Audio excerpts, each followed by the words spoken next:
Makoto Shinkai est l'un des réalisateurs japonais de films d'animation les plus en vue de ces dernières années. On le compare abusivement à Hayao Miyazaki, ce qu'il a toujours refusé, et son style est unique et tellement différent que je trouve qu'il n'a pas à rougir des grands maîtres. Pour l'instant, il a atteint l'apogée de sa carrière avec son film Your Name ou Kimi no Na wa, qui a dépassé en nombre d'entrées le voyage de Chihiro au Japon, avant de se faire dépasser lui-même par Kimetsu no Yaiba. Et j'ai une pensée pour Satoshi Kon, dont l'œuvre manque cruellement à l'animation japonaise. La singularité de l'œuvre de Makoto Shinkai est à mon avis de deux ordres. D'abord, la direction artistique avec ses backgrounds et décors très détaillés, dont je qualifierais la beauté de stratosphérique. Et ensuite le thème de ses œuvres, l'amour romantique entre deux personnes, un amour qui est souvent contrarié par la distance. Que celle-ci soit spatiale, temporelle, spatio-temporelle, générationnelle, spirituelle ou même dimensionnelle. Aujourd'hui, je vais vous parler d'une de ses premières œuvres, Elle et son chat ou Kanojo to Kanojo no Neko.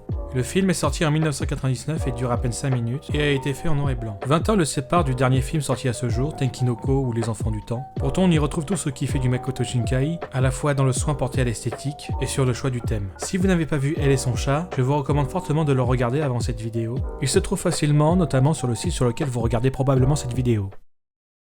Le court-métrage dure à peine 5 minutes.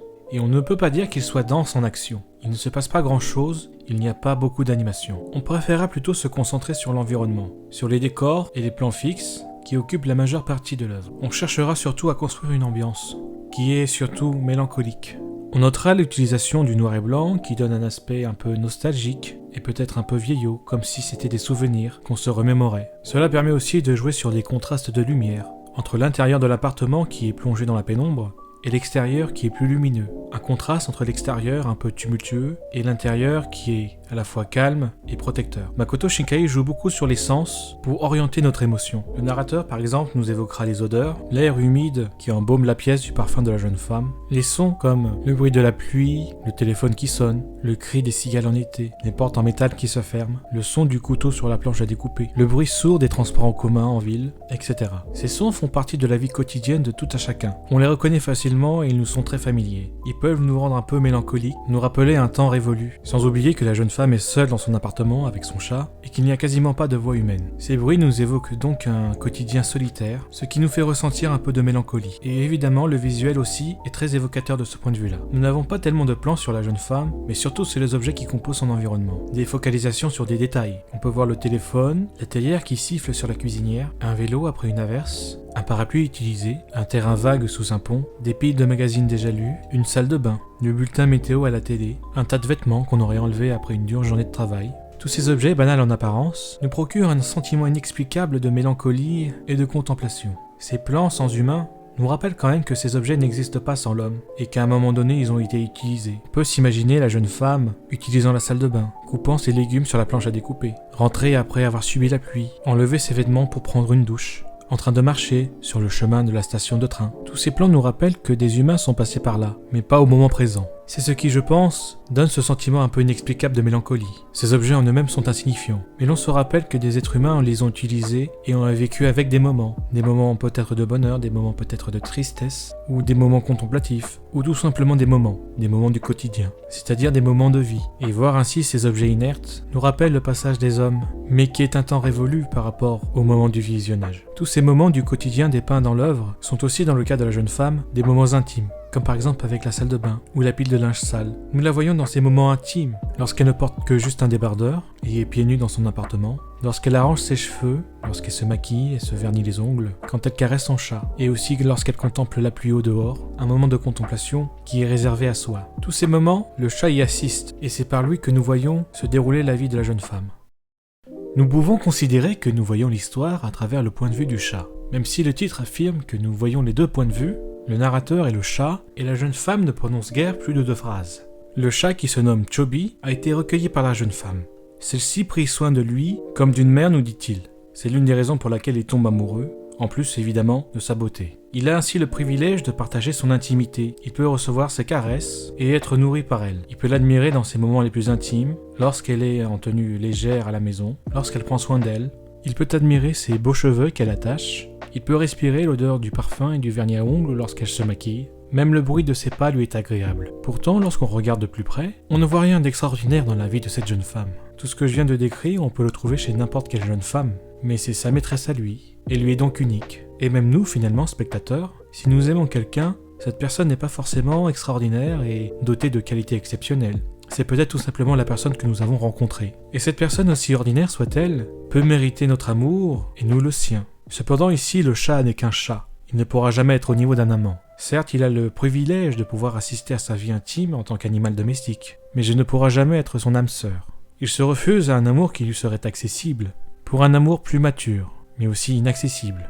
C'est peut-être aussi cela qui le rend plus amoureux. La jeune femme est sa maîtresse, et elle aura toujours sur lui un ascendant. Cela a pour effet de la rendre fascinante, de la rendre encore plus belle et plus précieuse qu'elle ne l'est peut-être vraiment.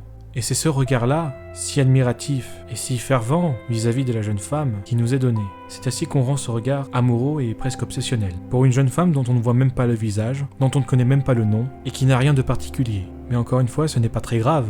L'amour de chat est sincère, et toute personne même ordinaire a le droit à l'amour. Mais à l'amour impossible du chat s'ajoute son impuissance. Lorsqu'elle subit un drame, il ne peut rien faire. À part se blottir dans ses bras et essayer de la réconforter un peu, il ne pourra jamais qu'être spectateur de ses déboires. Ces déboires d'ailleurs ne sont pas non plus extraordinaires, c'est le lot de tout le monde. D'ailleurs on ne sait même pas de quoi il s'agit. Puisqu'il s'agit d'une jeune femme et de son chat amoureux d'elle, on pense tout de suite à une histoire de cœur. Mais il pourrait par exemple s'agir d'un proche décédé ou d'un rêve de carrière brisé. En tout cas une situation qui la plonge dans le chagrin et la détresse. Les malheurs font aussi partie de la vie ordinaire, et le temps finit toujours par guérir les blessures, même si une cicatrice demeure. Nous aurons suivi la vie de la jeune femme sur environ une année. Tout ça en 5 minutes évidemment. Nous l'avons vue à travers 4 saisons, sous la pluie du printemps, par la brise d'été et son soleil de plomb, pendant le calme d'automne et avec le silence de l'hiver. Cette vie quotidienne, à la fois banale et commune, faite de petits riens contemplatifs et parfois de moments de malheur, n'est pas ennuyeux pour autant.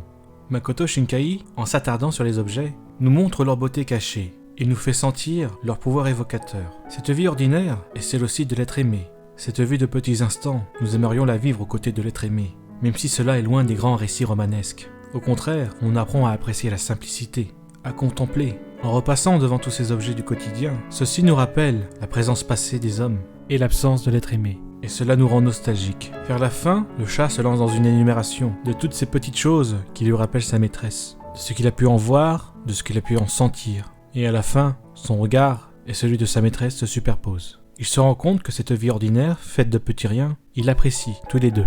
Le chat se remémore les instants passés avec elle, mais également, par les objets, sa présence. Et la maîtresse, en refaisant son chemin quotidien, peut-être à la lueur d'un nouveau temps, se remémore les petites sensations de sa vie. Et même si la présence de l'être aimé lui manque, elle se rend compte rétrospectivement que cette vie contrastée, comme le noir et blanc de l'œuvre, plus ou moins monotone, qui oscille entre les beautés et les douceurs du quotidien et la solitude et la nostalgie, est une vie qu'elle apprécie, malgré la mélancolie du temps qui passe inexorablement, porteuse de regrets. Le regard masculin et le regard féminin se rejoignent, se superposent. Ils peuvent enfin vivre ensemble, une vie ordinaire. Deux êtres ordinaires qui s'aiment ordinairement, un amour parmi les milliards d'amours sur Terre.